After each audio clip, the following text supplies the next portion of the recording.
புரட்சி கலைஞர்களுக்கு என் புகழஞ்சலி. மக்கள் மனதில் நீங்கா இடம் பிடித்த கேப்டன் விஜயகாந்தின் 2ஆம் ஆண்டு நினைவு தினத்தில் அவரை வணங்குகிறேன் என தாவேகா தலைவர் விஜய் அஞ்சலி செலுத்தியுள்ளார்.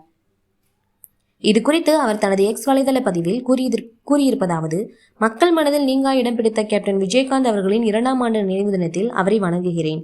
புரட்சி கலைஞர்களுக்கு என் புகழஞ்சலி. இவ்வாறு குறிப்பிட்டுள்ளார். விஜயகாந்த் மறைந்த போது இறுக்கமான முகத்துடன் தேமுதிக கட்சி அலுவலகத்துக்கு வந்த விஜய் அவரது உடல் வைத்திருந்த கண்ணாடி பெட்டியில் தலையை வைத்து கண்ணீர் விட்டார். அஞ்சலி செலுத்திவிட்டு வெளியே செல்லும் போது மீண்டும் ஒருமுறை விஜயகாந்தின் முகத்தை பார்த்துவிட்டு சென்றார்.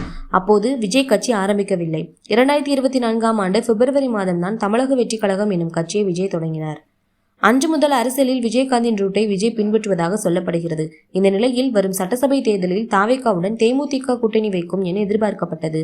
ஆனால் பிரேமலதா இது குறித்து எதையும் சொல்லவில்லை. மாறாக கேப்டனின் பெயரை யாரும் பயன்படுத்தக்கூடாது என விஜய்க்கு பிரேமலதா மறைமுகமாக எச்சரிக்கை விடுத்ததாக சொல்லப்பட்டது.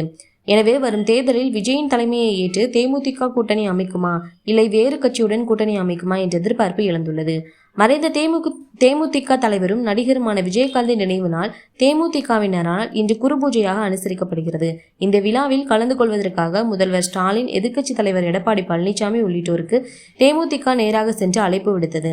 இன்றைய தினம் விஜயகாந்த் நினைவு தினத்தை ஒட்டி மக்களுக்கு அன்னதானம் வழங்க தேமுதிக ஏற்பாடு செய்துள்ளது. விஜயகாந்த் நினைவிடம் உள்ள கோயம்பேடு தேமுதிக அலுவலகம் மலர்களால் அலங்கரிக்கப்பட்டிருந்தது. அங்குள்ள விஜயகாந்த் சமாதியிலும் பூக்களால் அலங்காரம் செய்யப்பட்டிருந்தது. அங்கு வைக்கப்பட்டுள்ள மார்பளவு சிலைக்கு மாலை அணிவிக்கப்பட்டு கற்பூரம் ஏற்றி ஆராதனை செய்யப்பட்டது. விஜயகாந்த் நினைவிடத்திற்கு எந்தெந்த கட்சிகள் வரும் என்று எதிர்பார்த்த நிலையில் பாஜகவை சேர்ந்த மாநில தலைவர் நயனா நாகேந்திரன், முன்னாள் ஆளுநர் தமிழிசை, மத்திய அமைச்சர் எல் முருகன், கரு நாகராஜன் உள்ளிட்டோர் வந்து மரியாதை செலுத்தினர்.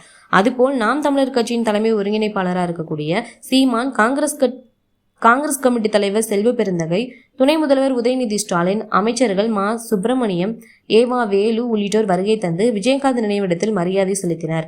அதுபோல எதிர்க்கட்சி தலைவர் எடப்பாடி பழனிசாமியும் நேரில் சென்று அஞ்சலி செலுத்தினார்.